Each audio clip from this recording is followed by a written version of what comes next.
everybody, I'm Zoe. And I'm Chandi. And this is Bound by the Cloak.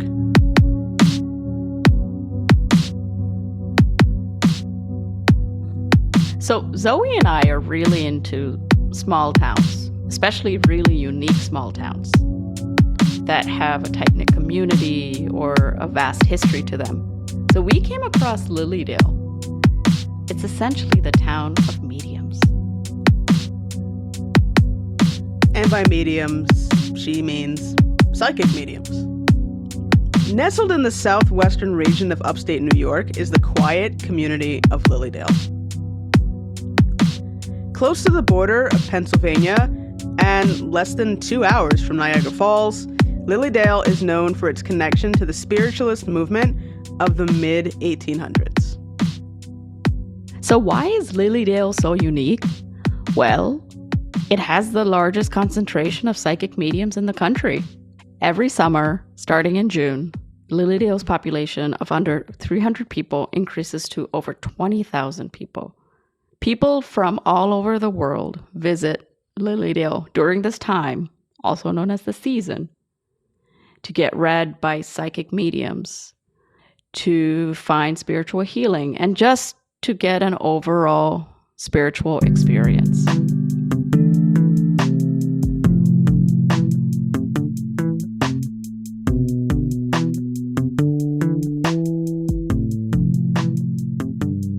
To learn more about Lilydale's history and what it's like in the present day, we spoke to Mandi Shepp. Mandi is the former director of the Marion H. Skidmore Library, run by the Lilydale Assembly, and Bobbie Caswell, a psychic medium and resident of Lilydale. Bobbie found Lilydale later in life and made it her home. Lilydale is a spiritualist community, so it's kind of unique in that regard. It's a community where, in order to live there, you have to be a spiritualist. It is the, I believe, longest running in the United States, and it's one of the oldest as well. This is Mandi Shepp. So for almost 5 years, I worked there as their library director and sole librarian. I was the first professional, MLS holding librarian to work there since the library was founded in 1881. And are you yourself a spiritualist or no? I am not. Funnily enough, I actually came there from my previous job at the Center for Inquiry Libraries, which is a free thought and secular humanist organization.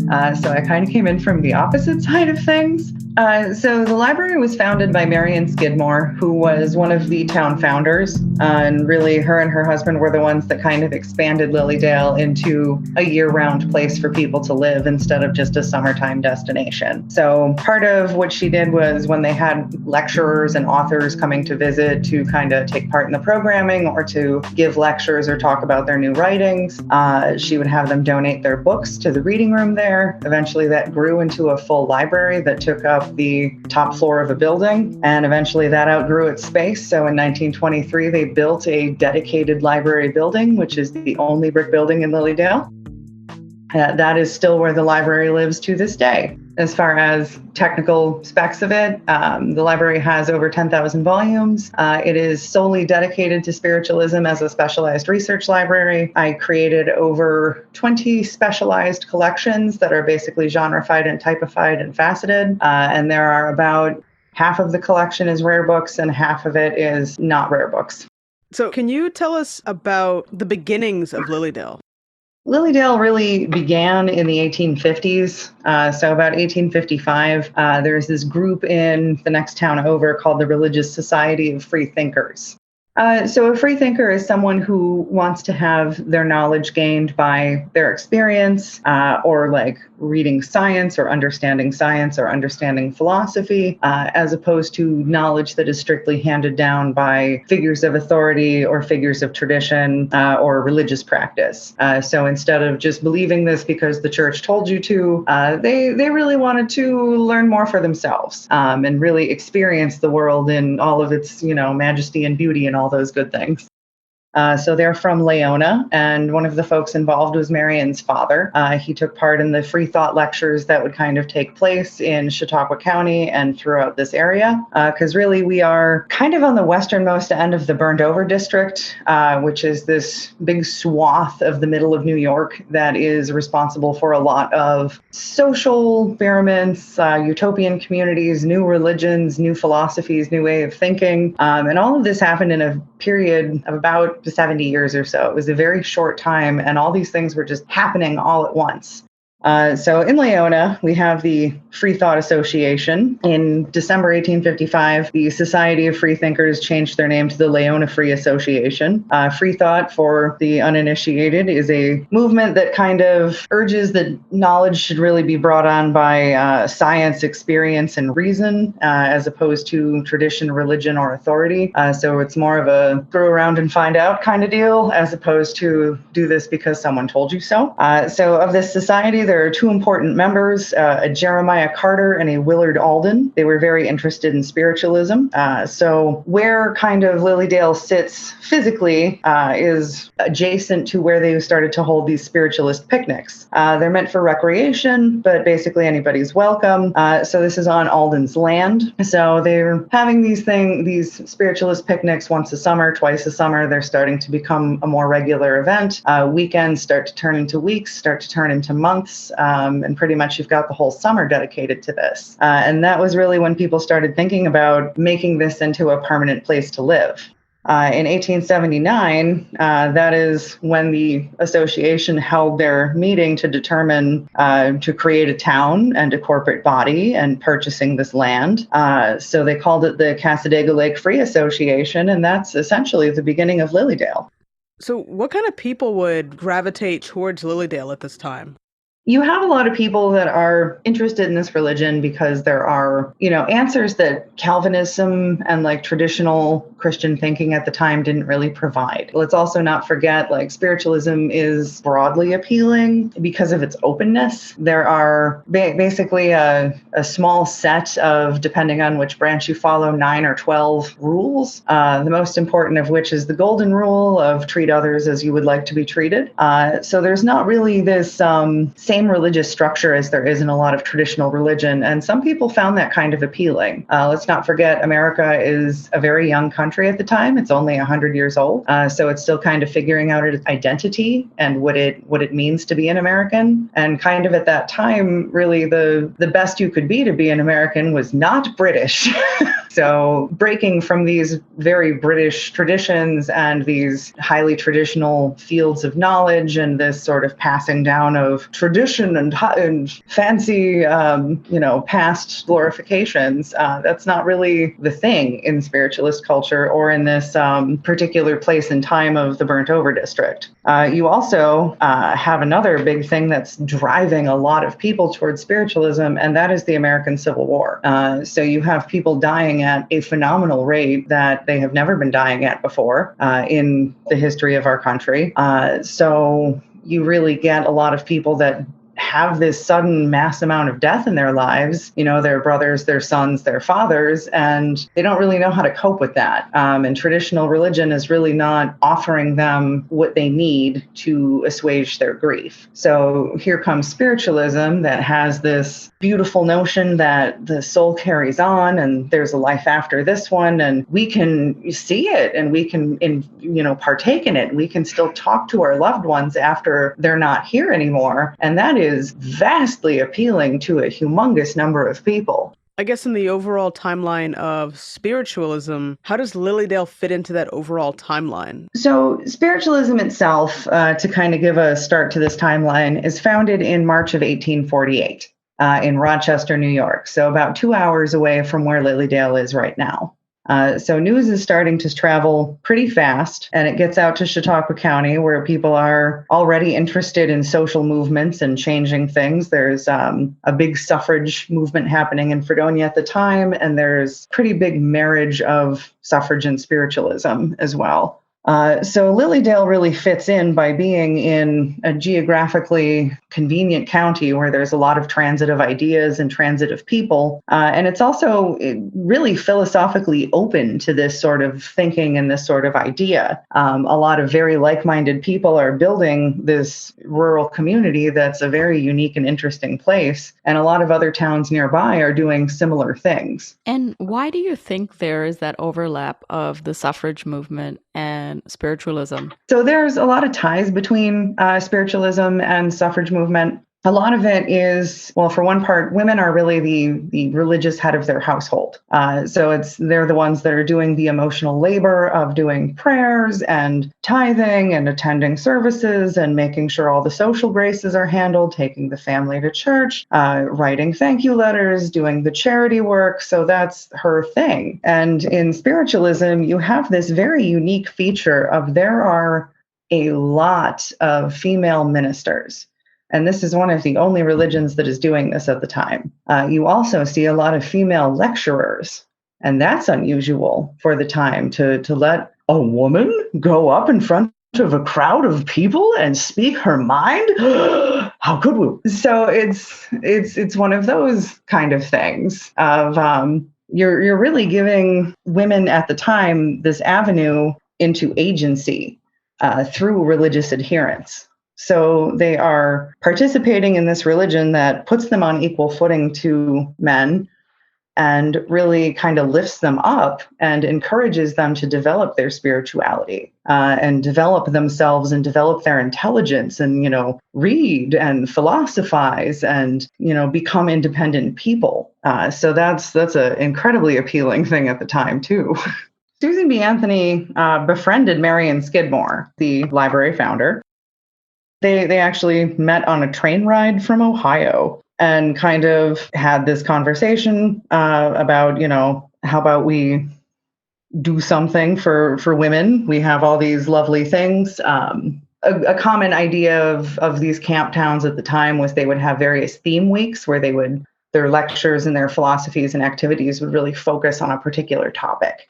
So you have, the Children's Week, which still exists today. It still goes on every single year. There is like a Medium's Week. There are a few other themed weeks, but then there was this Woman's Day and a Woman's Week, which really encouraged suffrage speakers to come and talk to spiritualists because spiritualists were already incredibly supportive of suffrage philosophies and suffrage activities. So eventually Susan B. Anthony, she first spoke at Lilydale in 1891. That was her first lecture. She spoke to a crowd of almost 3,000 people packed into their auditorium. But so you had her come back and she absolutely loved it. She couldn't believe the support she had. She wrote all about it in her suffragette newspapers. Hey, y'all come speak at Lilydale because they're into it. They support us and you should really take spiritualism seriously as an ally. Susan B. Anthony continued to speak at Lilydale until her death, basically. She missed 1 year because she was away at the National Suffrage Association conference in D.C., so she sent her sister in her place. They continued to have Women's Day to this day. That's an annual event that happens. However, for a short time from like the 70s through the 90s, it became Women's Empowerment Weekend for that awesome second wave feminism there. It became a weekend. Usually it's an unofficial week. There are a lot of activities that lead up to it and surround it, but the Women's Day is the big final celebration. Everybody gets really into it, even today. They decorate their houses. They buy a lot of buntings in gold, yellow, or gold, purple, and white. Which are the suffrage colors. So they decorate the town basically, and they still do like Victorian dinners where they dress up in Victorian clothes and outfits and do old Victorian mediumship methods. It's really fun. It's a nice throwback to like a historical tradition that's been going there for a very long time, and it's very cool to see that come to life.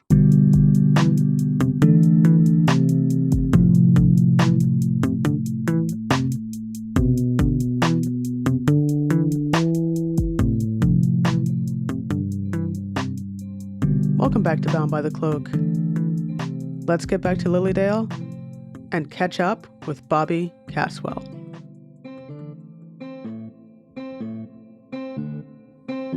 Bobbie, thank you for joining us today on the podcast. Could you tell us, what is Lilydale?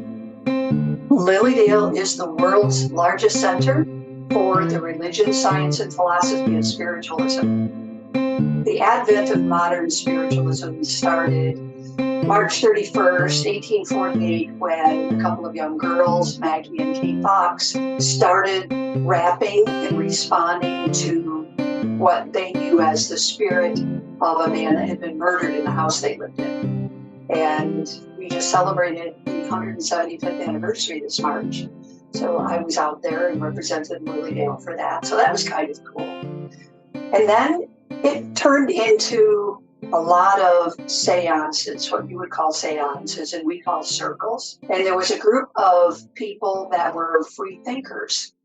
There were free thinkers that, oh gosh, some of the early poets, Wordsworth, and some of them were in these groups, and they wanted to expand everybody's knowledge about love and science and philosophy and all of these other things. And there were also mesmerizers, people that did hypnotism, which was started by a man named Mesmer, hence the mesmerizing. And there were a group that met in Leona, which is maybe 3 miles from here. And then they started having yearly picnic in a place called Alden's Grove. And they would come and have their little few days. And it grew into they bought property that became known as the Cassadaga Free Lake Association, and then became the City of Light from 1903 to 1906. And then it became the Lilydale that we know today. That's the short of it. One of the really neat things is there were a lot of suffragists in the spiritualist movement, as spiritualism believed that women were equal. And in this area, we're close to Dunkirk and Fredonia and Jamestown, where Lucille Ball was from. And around the turn of the 20th century, we were the largest populated women's equality club in the United States because we had the WCTU, the Women's Christian Temperance Association, which started in Fredonia. And they thought if women got the vote, that women would not be subjugated to their drunken husbands. There was also the Grange, which is a farming association, which also always that women were equal. So we had these three populations coming together, and Lilydale had a Women's Day every year for many years, and it stopped and started again. We're currently in a Let's Have a Women's Day phase now. And so spiritualism brought women the opportunity to make a living. There were women that were drawing 2,000 and 3,000 people at a crack in our auditorium, which when you consider that was the late 1800s, turn of the 1900s, was pretty amazing. Just the logistics of it. There was a train that ran by here, which I think would have been so cool if we could have that in a hotel across.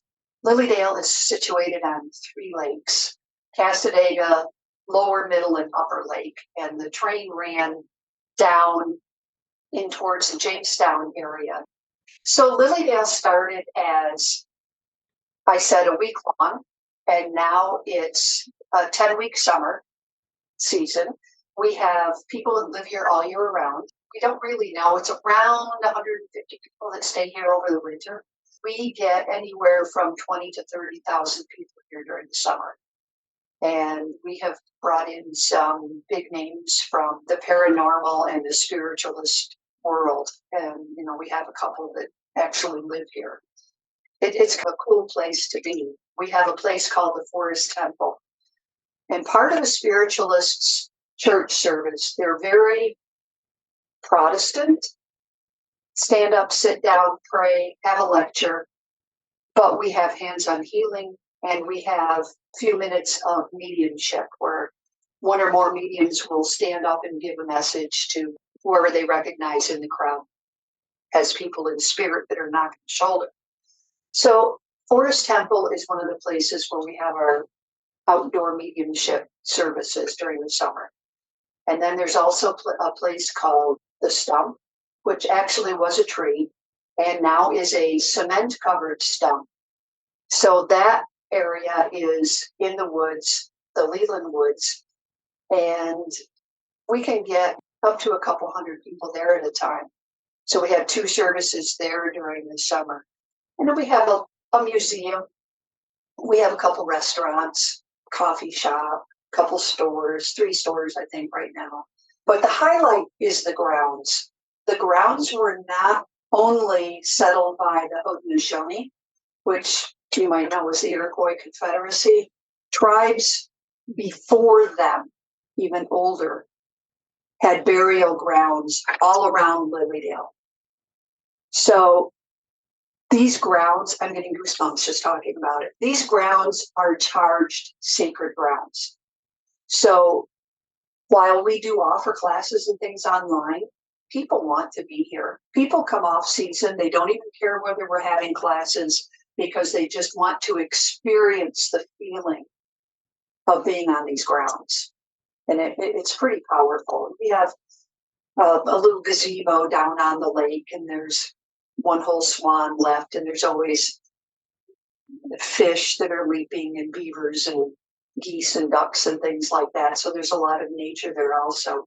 But it's also a geologically significant area too. Ice glaciers came through here, and so it's a pretty cool area. Seems like it might have that mix of, like, I've been to places where it has that really like spiritual feeling, just with nature and everything else going on. It just has like a different feeling than other places. Would you say Lilydale is like that? Absolutely, absolutely. I moved here 7 years ago, and I only lived a mile down the road for like 5 miles before that. But even in the summer, things shut down pretty early because there's no drinking in Lilydale. We don't have a bar. Our restaurants don't serve alcohol. But after 9 o'clock, you can walk the streets, and it is so quiet and peaceful. I have 2 dogs, and we just love walking around after dark. And in the winter, there's fewer people, so you can feel it even more. So tell us about yourself. Tell us about who you are, your journey into finding Lilydale. I grew up 25 miles from here in a small town called Falconer, New York. My mother had 3 sisters, and my mother and 2 of her sisters used to go to a medium in another small locality. And they took me to my first medium when I was 19 or 20. And she did automatic writing. She had an Indian guide. It was nothing you could read, but she would talk, and then she would say, "Do you understand?" And she described my life situation to an absolute T. What my husband, his family were doing. My family aren't big communicators, so they didn't really tell me what to expect. And they would sit in the other room and take notes. So you would have notes to remember when you got home, because sometimes when you're in those situations, you hear it and you understand it when you're there, and then you walk out of the building and it's gone. It's just gone. So that was my first. And they never talked to me about Lilydale, which was so close. And one of my aunts had friends here. And then I don't even remember how I heard about it, but I came to a couple of classes here. Like the first one I remember was on past life regressions. And I don't win the lottery. I don't get the basket raffles. I don't get the baskets. And I was so jazzed going into that lecture, I couldn't even sit still. And at the end, they gave 3 past life regressions, and my name was the first name they drew. And what they told me was significant to my life. That was a pretty remarkable thing. And then I knew someone that came to church here. There are 3 churches in Lilydale and 1 just outside Lilydale. So I started going to church here. And I attended with a woman who lived to be 99, passed in 2003. And we would go between these 2 churches, either because she liked this person more or because she didn't like the other person more. After every church service, she would say, it's not like it used to. Used to be that the medium would stand up and say, I have Fred in spirit and I want to talk to Zoe. And this is the message, because some people don't do that. They don't know who they're going to. And there's a huge debate about whether that's good or bad, just like any other topic. I started coming to church here, and then I moved down the street, rented a house. Landlady said, I'm going to be selling the house. You have to leave. And I never wanted to live in Lilydale because being a little town, there's the politics. And for some reason, I could not think of any place else to live. I had a friend that's one of those solvers. Oh, Bobbie, here's a house. Here's a house, Bobbie. Oh, look at this house. Look at this house. Couldn't do it. All I wanted to do is live in Lilydale. So I woke up one morning, was looking at the newsletter online, and there was my house. And I said, that's my house. In Lilydale, you own your house, but not property. It's kind of like living on a reservation. So you can't get a conventional mortgage. So I had been asking around and discovered that there are people here that at that time would help people out financially. So I see this house. I call the number. I said, I want to put a bid on the house. He said, you haven't seen it. I said, I know, but it's my house. So I give this other person a call and said, can you get me in touch with one of those people that you talk about that, would call them an angel? And this person said, oh, I'll give you the money. I'd never even been in their house. So it wasn't like we were good friends. She knew me by reputation. And I was completely in shock. I didn't totally believe it until I had the check in my hands, because I'd never had anybody do anything like that for me before. And that's how things tend to happen in Lilydale. We like to say the house chooses you, not the person. So that's how I ended up in Lilydale. It's kind of like how I ended up. I have a master's in library science. So I was a VISTA volunteer before it became AmeriCorps. And then they offered tuition assistance. So I was at a convention in Louisville, Kentucky, and sat next to a librarian from Queens. And I said, I'd really love to get my master's degree. Just can't decide what to get in. And everything is so interesting. And she said, well, why don't you become a librarian? Because then you have access to everything. So I said, okay. So she gives me that information. And I shared a cab on the way to the airport, was telling the woman my story. And she said, oh, I've had my MLS for years. I've never done traditional library work, and I love it. I get home, and my dog sitter just happens to have the catalog for the library program at UB that she's not going to use it. So in my world, we say that spirit guided that. It's not that I didn't have a choice, but they would have had to be a little more firm with me if I had not taken them up on their offer. It's a pretty cool way of life. It's not like other religions in that they don't tell you what to do. We have principles, and you're supposed to try and live your lives by them. And who can ever do that? But we don't have a book. We don't have one particular person.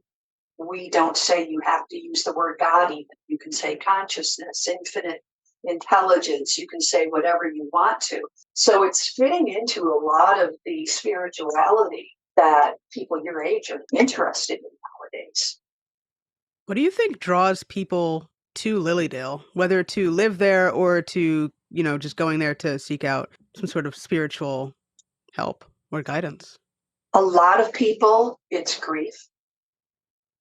When you look at the Fox sisters started in 1848, and what happened right after that? Civil War. Look how many people we lost in the Civil War, because we didn't have a lot of photography. You got a piece of hair and a picture frame on the wall. So people wanted that communication with their loved ones, because sometimes they just disappeared. If they died on the battlefield, they may never have been identified. recognize. So people really had no way of knowing what happened to their loved ones. And this gave people a chance to not only know what happened, but to communicate with them and to know that their loved one who's in spirit still cares about them. So a lot of people that come here have recently lost someone.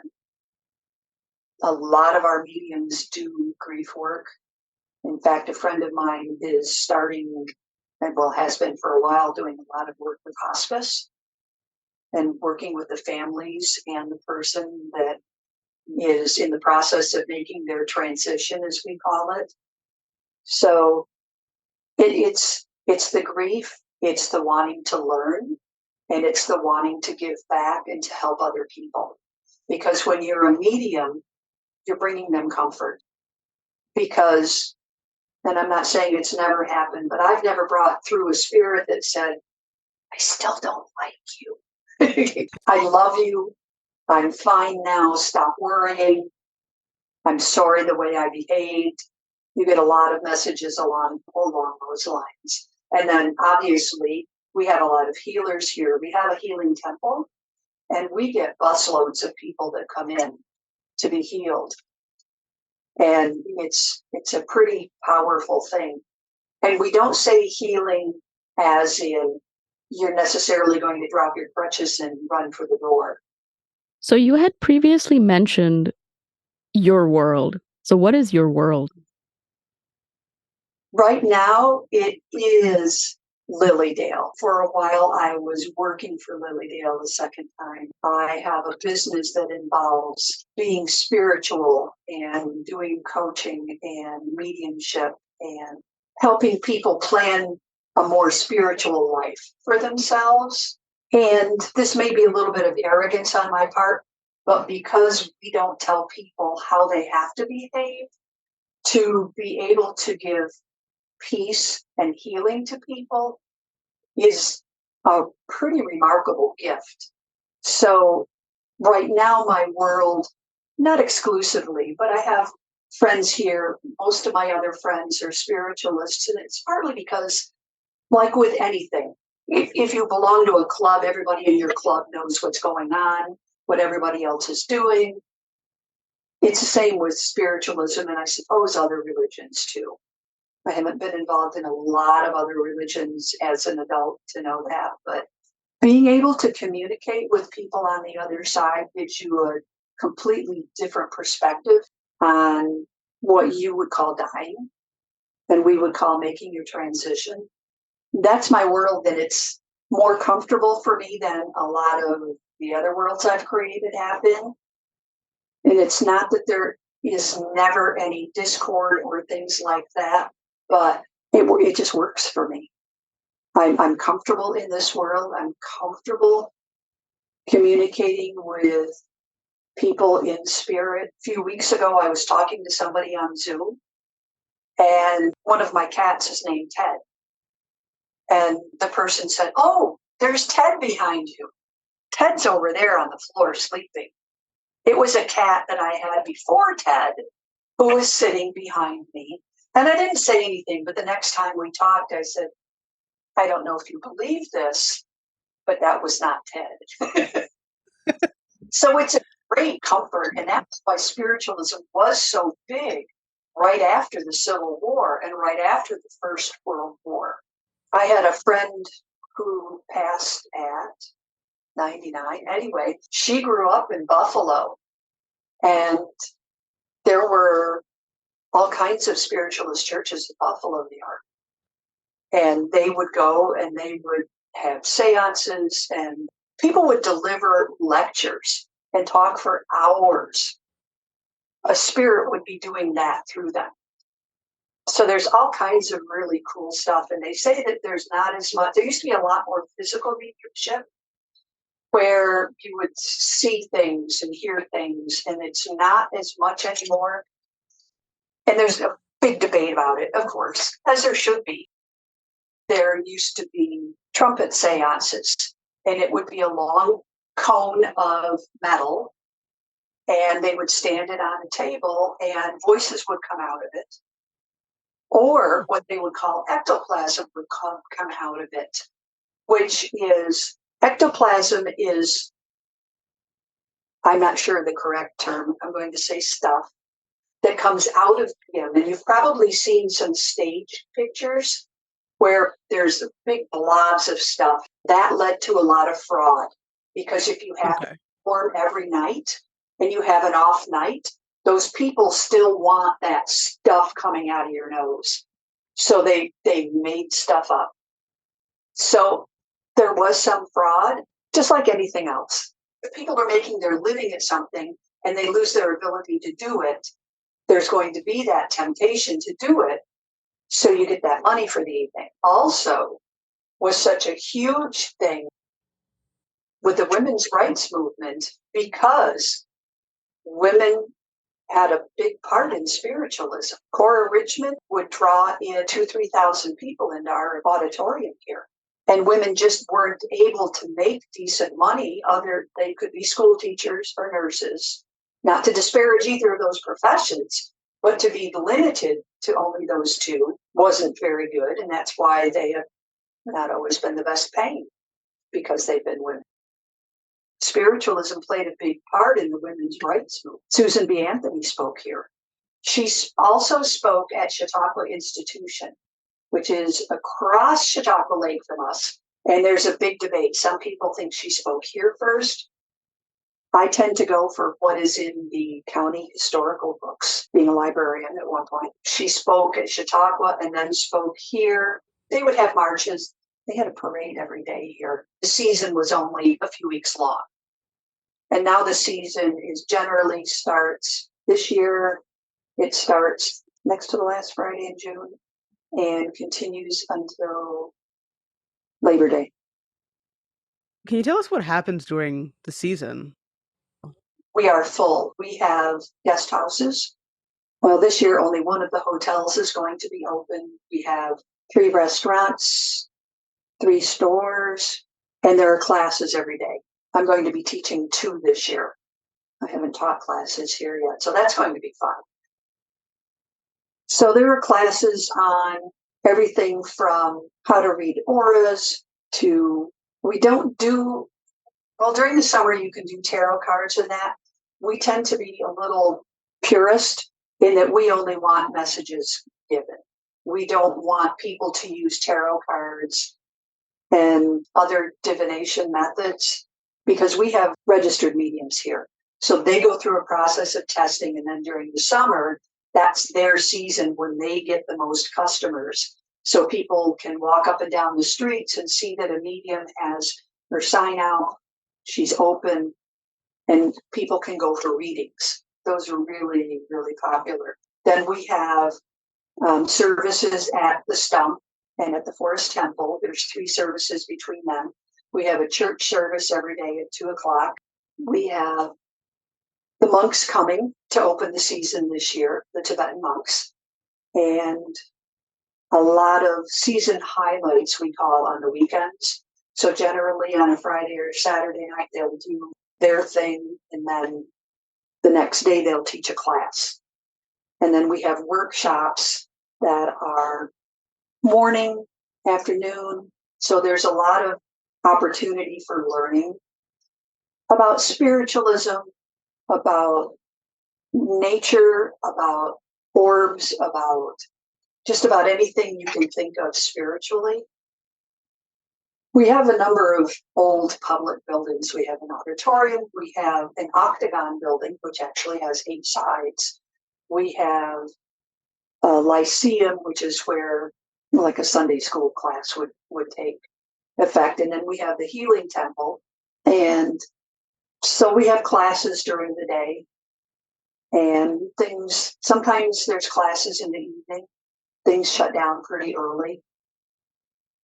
People come here and wander the streets, and because of the energy of this place, they just like lost. They're just wandering around, which we're here all the time. So it doesn't, you don't notice it as much, and then you get behind them and they're walking. And we're not very big. We have 3 streets that run parallel and then a few streets that run in between that. We have a beach. It's not huge, But I live on like one of the streets furthest from the gate, so I don't get as much traffic over here, which is even nicer. I tend to be a little hermitish. You mentioned that there's registered mediums. What exactly does that mean? Registered mediums go through a process of working at, because you don't have to be registered. Okay. What happens when you go to a service at the stump or at the forest temple is mediums get up front and they will give one or two or three messages to people in the crowd. So I would get up there and I would say, lady in the white hat, may I bring you a message? She'll say yes or no. If she says yes, I will say, I have a gentleman in spirit here that says he's your father. He's wearing his suit was really old and it didn't fit him. It looked like he lost a lot of weight. So you would proceed with the message and then you go on to the next person. So that's called a message service. And that's what happens generally towards the end of our regular church services. And then at the stump, the forest temple, and then our daily service includes messages. So people that are testing, you have to pass a test to be a registered medium here. So you have to work at so many of those services. And then the next year, at the end of that year, you have to pass a test. So you would go into a room with one person, give them a message about their life, bring through their father, mother, second cousin, twice removed, died in a horrible accident or has some remarkable thing about them. So you're not going to say, hi, I've got John here. How many millions of Johns are there? You want to make sure that when you're giving your message, that it's identifiable and unique to that person. So you can definitely say, oh, yeah, that was my uncle. Oh, okay. Yeah, that was good. And then they give 2 or 3 of those. And then the last part of the testing is what we would call the public demonstration, which is what you do at the stump or at the forest temple, where you stand up in front of a group of people and select a person to go to according to the spirit that is telling you, go to the woman in the red hat over there. And then you give them a message and you're graded on those. And they've come up with a process over the years. So you have to get a certain score between that testing process in order to pass and become a registered medium. Nowadays, if you're a registered medium, you pay a registration fee, and then you are allowed to put a sign out in front of your house and have people come sit on your porch, come in your house, whatever you decide, and you give them messages. Because of technology now, you can give people readings by phone or Zoom and not be registered. So there's that also. So we got people here that are mediums that aren't registered. Like I'm not a registered medium here. I probably won't ever be. I do it when I speak at other churches and other events like that, I get messages. This might be an obvious question, but what is mediumship? Mediumship is connecting to a spirit on the other side and giving you a message. And some people work directly and some people work indirectly. An indirect message would be I'd be in front of a group of people and I would say, okay, I have a woman here who always wore a plaid skirt. She was really short, but she was very tiny. She always wore really tall heels. She had a really loud voice, and I would give details until someone would say, oh, that's my Aunt Bertha. Direct messages, I would say, may I come to you, Shandi? And then I would give you the message and tell you details about that person and what they have to say to you. I would say, I've got a woman here that is dressed in beautiful, bright colors, and she has very black hair. She is saying that she really likes the path you're on, but that you should polish your shoes more. Just whatever they tell you. So it's basically, because that's where the word medium comes from. Paint is a medium. Humans that are mediums are the medium for people in spirit to give communication to people on this earth plane. The polishing shoes, that's probably my paternal grandma. It just pops out. And that's sometimes how I know that it's a real message, because there's no conscious thought or planning in what is coming out to you. It's like kind of random. It's just coming out. Similar to a stream of consciousness, you're recognizing after a bit who's delivering that to you. Sometimes the very best message I ever gave, I was telling this man that I was seeing a cowboy. I was describing chaps. We live in Western New York. Pistol, he had a cowboy hat, he had the little dog, and the guy's just sitting there stone-faced. But I did it. He came up to me afterwards. He says, that was my dad. My dad dressed full cowboy every day of his life. Thinking, thank God I was bringing through someone real. Do you ever question whether or not it's, like, how do you know it's real? I guess for you. You don't have to think about it. Because, like, obviously when I started, I was looking at Shani and she's got dark hair. And so I described that. And then, but then the part about the shoes, I didn't plan that. It just comes out. I remember one night I was working a service and I could see this. Remember Aunt B from the Andy Griffith Show? Short, plump, in a little suit with a pillbox hat. And she was insistent. I'm like, oh my God, who's going to believe this? Turned out to be somebody's grandmother. So the more you think it's not something real is sometimes when it's more real, because you're not planning it. If it comes out of your mouth and you haven't given it any thought, that's spirit. If you're thinking, my personal opinion, it's just like any other skill. Some people are good, some people stink. Some people can develop it and become good, and some people just can't.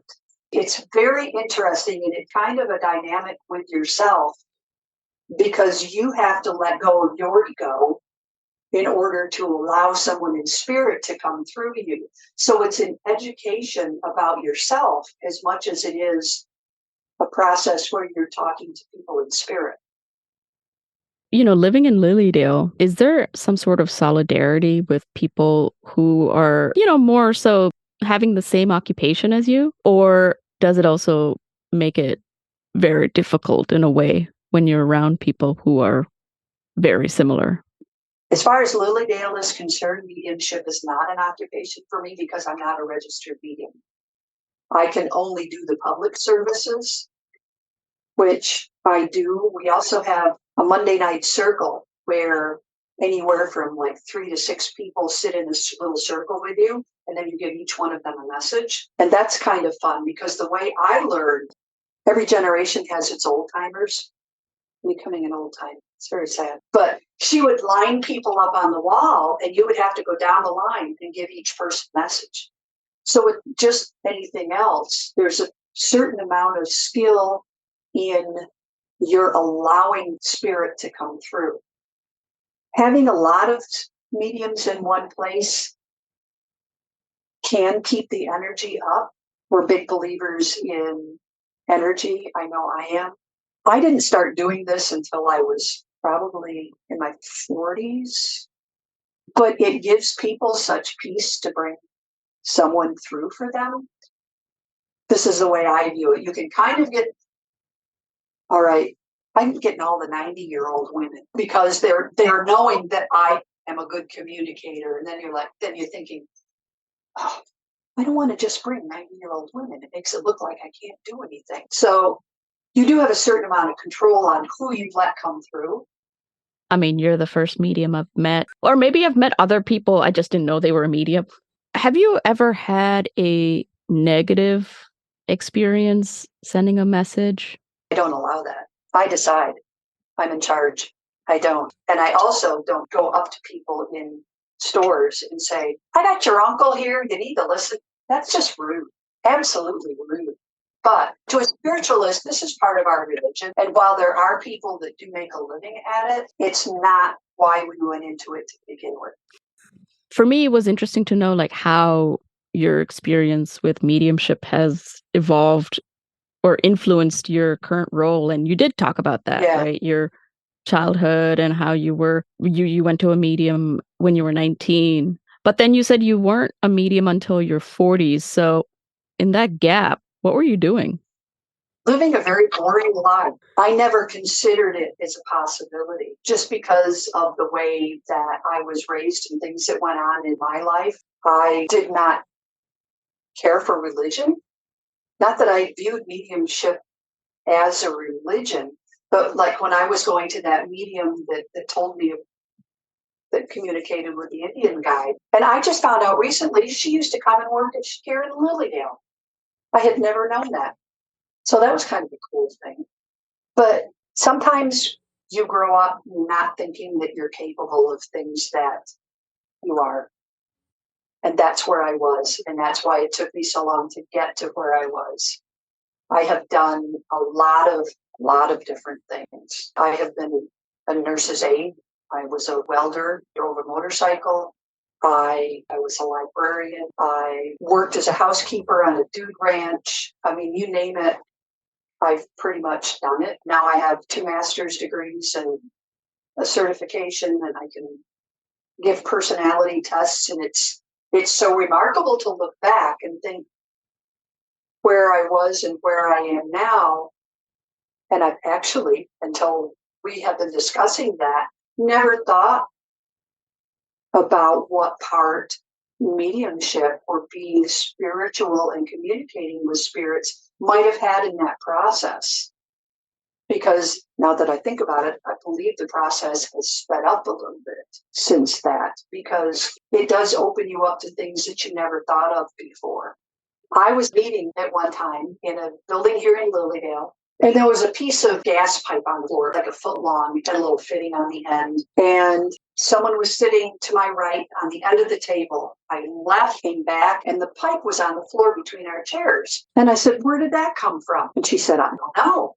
So she put it back on the hearth, on the stone hearth of the fireplace. And then the other people in the meeting said, "Well, what did it look like?" She reached down to pick it up, and it rolled away from her. So weird things have always happened to me. Mm-hmm. So I was at summer camp when I was a kid, and it used to be an old battlefield from the War of 1812, and there was a cemetery where a whole family had owned the land previously, and they still had a family cemetery with headstones, but they had just removed the bodies and moved them like down the road. And they sold the land to the camp, to the company that owns the camp. And, you know, we were dumb kids. I think we might have been like 9 or 10, and I was that one who was like, "Oh, let's do a seance." Because of everything that's happened, stupid. And so we were sitting in a circle and we were doing whatever we were doing. And it's an old cabin because there's a bunch of old cabs, right? And it's girls in a cabin. So 11 o'clock at night. And the counselors leave. So it's just us. Usually there's 2 counselors on shift that kind of go around and make sure everybody's okay for the night. And a window opened, but I didn't pay too much attention to it at first. Like the window just opened out of nowhere. And then I went to go close it and lock it. It should be locked. It was locked. It should have been locked to begin with. And then as soon as I turned around and went back to the circle, it just opened again. And we were like, "We're done." I think that was one of the first things that happened to me when I was young. And I was like, we're done. We're done. We're not doing this again. So I don't do seance things anymore ever.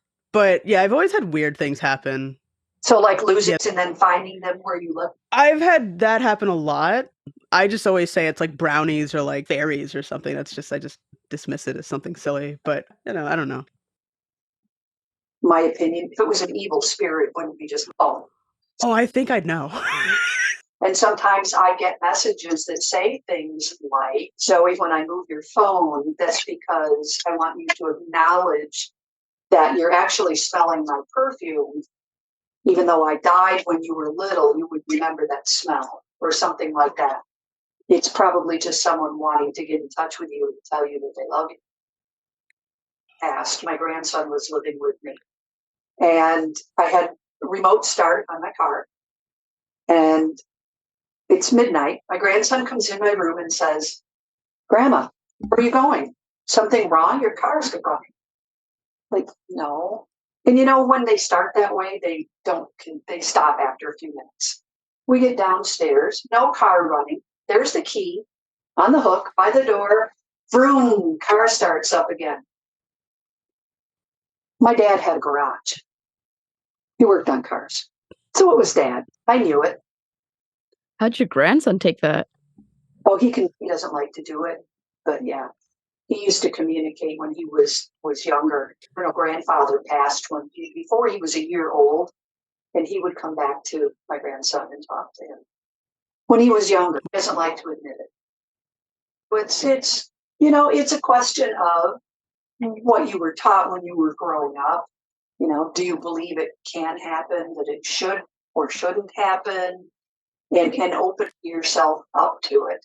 Because of things that happened in my life, I wasn't ready to accept that I was able to do that until I was older. And a lot of people aren't. You're busy raising kids and making families and going to work, and you don't take the time to stop it all and think about those kinds of things. So it happens, and it's not always just as when we're little, we learn to talk. They may not have progressed enough to know how to communicate through words, Right. except through a medium. So that may be why every once in a while I smell cigarette smoke, and I know that's my mom, and we're not on talking terms yet. So sometimes you smell things, or you'll catch something out of the corner of your eye, and then you turn and there's nothing there. There really was someone there.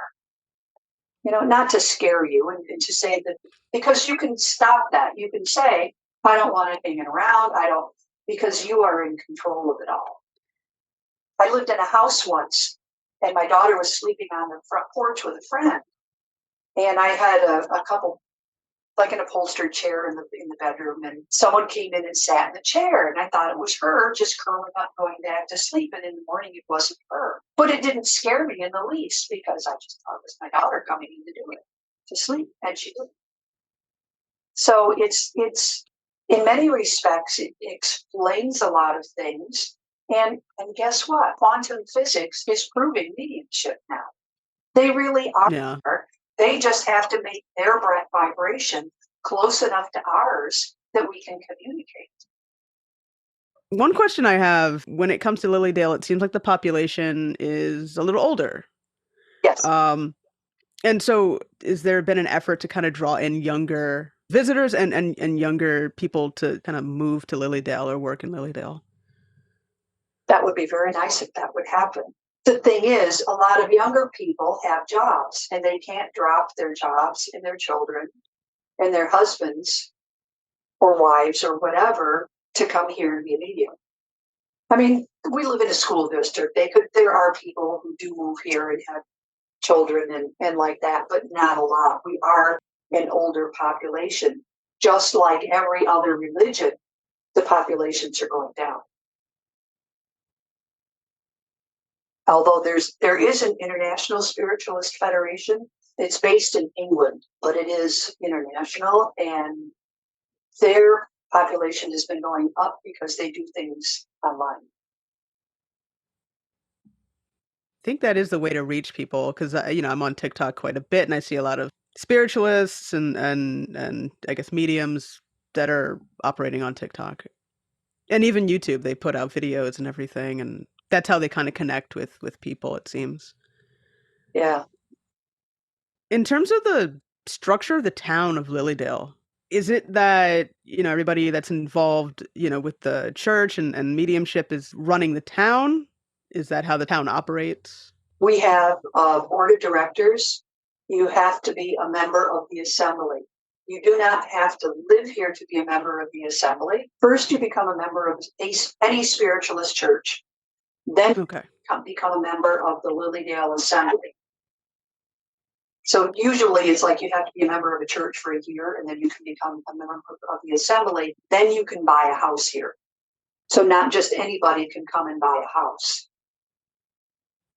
So it's very structured in that way. And we have a number of public buildings. We have the auditorium, which is a very old, cool building, and some of the other buildings that I mentioned earlier, and swelling population in the summer.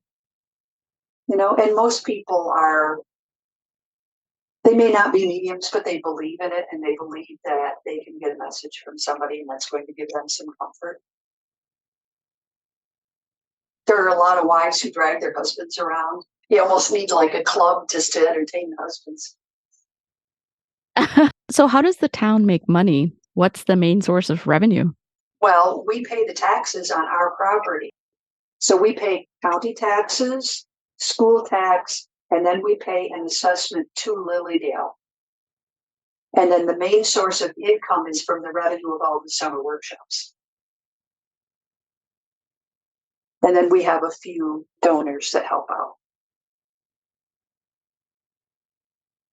So essentially, it's the summer is the busiest time, like you said, end of June to beginning of September. And in your time there, what's the pattern that you notice among people visiting Lilydale? What are they hoping to find? Comfort. They want to know whether they did the right thing by their grandmother or their uncle, and whether they are still in pain, particularly if they died by an accident. They want to know that their loved one is all right, that they're not mad at them.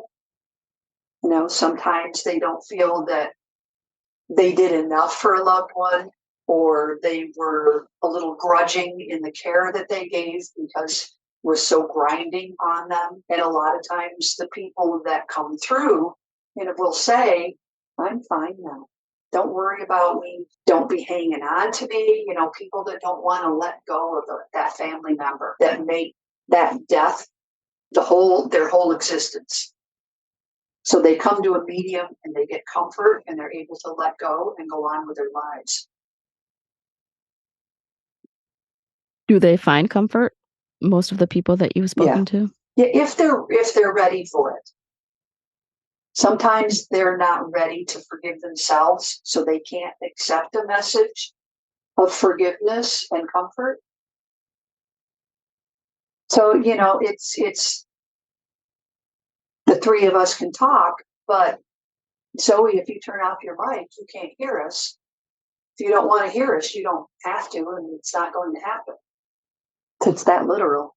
And there's different kinds of mediumship. Some people bring through, like, I have smelled things. Sometimes you hear an actual voice. Sometimes you see people. I tend to see people in my head and describe them, but I don't see them standing next to me. So there's all kinds of different ways to give messages. And sometimes it doesn't work for people. Oh, I had a friend once that wanted to hear from only those specific people.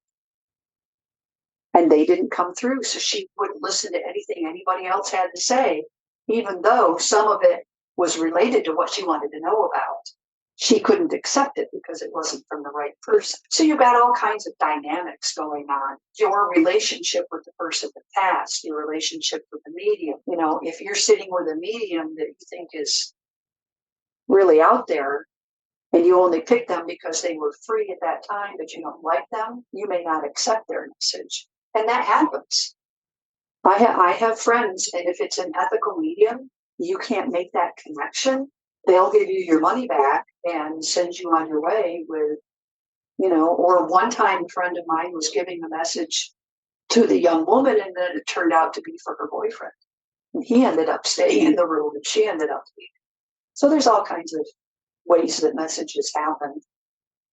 I think that a lot of people now are more open to things, especially with all of the quantum physics proving spiritualism, at least to my way of thinking. It puts it down to a practical level. So it's not all woo-woo anymore. Right. Some people are trying to bring back some of the physical mediumship. I have a friend that's a physical medium. She has the trumpets. She has spirit portraits that change. So you look at something one day and it looks different on another day. So there's all kinds of, it just like everything else, there's variety. And there's parts, pick whatever part works for you, whatever part connects in your heart. and you take that comfort. And who doesn't want comfort? If you are hurting because you've lost someone, or you're in pain because you've lost them and you don't know what steps to take next, and you can go to someone who says, I've got your grandmother here, and oh my God, this woman loved you. This woman adored you, and she always wore way, way, way too many shawls and blankets, and she was always cold, but she was always warmer when you were there because of her love for you, and she loved to read to you. If you can get a message like that about how much someone loves you, who couldn't benefit from that? So it's a pretty remarkable and powerful process. Just, rewarding for you too, right? That you're able to give that comfort. Absolutely. And just like with the healing, my church belongs to the National Spiritualist Association of Churches. Our rules, because of New York state laws, don't allow our healers don't touch below the shoulders. So we'll put us on someone's head or on their neck or on their shoulders and give them a healing. And those can be quite powerful. And the healer does get some of that energy because you are the conduit for that healing energy. So while the person may not necessarily that their neck will stop hurting right then, but you'll feel better enough in other ways, like maybe emotionally. Maybe it was an emotional trauma that made the neck hurt, that you're going to feel better after that healing. It's all pretty powerful and positive. But again, it's a question of what you believe. I'm glad you found it later in life. Whenever you found it, I'm glad you found it. Yeah. I mean, going to that woman that my mother brought me to, that was amazing. And the fourth sister was of a strict religion, and she was the last of the four sisters to pass. My mom passed first, then her elder sister. And when her elder sister was in her process, she spent one whole day looking up in the corner of the room, which is quite common. So she's looking up in the corner of that room, and my cousins just knew it was my mom there to get her. So, and it was on my mom's birthday. A couple years later, third sister passes, and she was in hospice. So on my mom's birthday, I was there watching her. So it was a year or so after that the fundamentalist type religion aunt passed. And I'm positive that her sisters were there because she was terrified, and her religion said that it was a fearful, horrible thing, that no, it could not be your relatives, it had to be something. Oh, wow. So I really think that's why she was afraid. Hopefully she knows better now. Yeah. And why would you not want, I don't understand, I guess, religions that promote fear. Who wants that? I don't. So I live on a little creek in a lake. We have a 5-mile speed limit. Wait, did you say 5 miles? 5 miles an hour. We're a gated community. Yeah, I have to go. So we're a private community. And you've got all those people walking around, and then they do the golf cart thing. Oh, that makes sense. Yeah. Oh, that's a lot easier if you just drive around in your golf cart, honestly. Yeah. It's a pretty cool place, and it's pretty world famous in the world because spiritualism is all over the world. Yeah, I think we're gonna have to go up there, Chandi. Yeah. We'll make it happen. Absolutely. One of these days. I'll give you the tour. Thank you so much for talking to us about Lilydale and about yourself. I think we learned a lot about spiritualism and mediumship and just Lilydale in general. Yeah, and thank you just so much for sharing.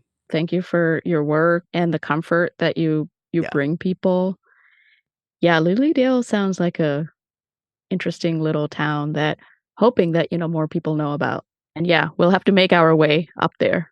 Maybe before the end of June, because it seems like it might get a little packed. Before season, you don't have, well, there are mediums here that are open before season, but not as many. A lot of them do bookings online before season. Okay. But some of the stores aren't open because we're limited. We have the Crystal Cove, which has jewelry, the Bargain Shop, which has your milk and your bread and tarot cards and statues. And we have Once Upon a Thursday, which is all gorgeous tchotchke stuff and clothing. You know, so we're limited. We're not a big commercial area. And the closest town is not either.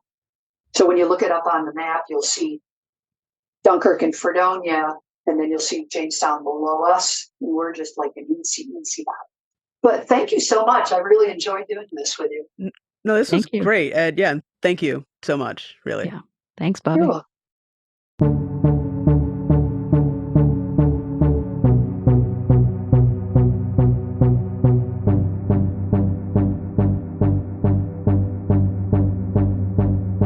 We would like to thank Bobbie Caswell for giving us a glimpse into what it's like to live in Lilydale and be a psychic medium.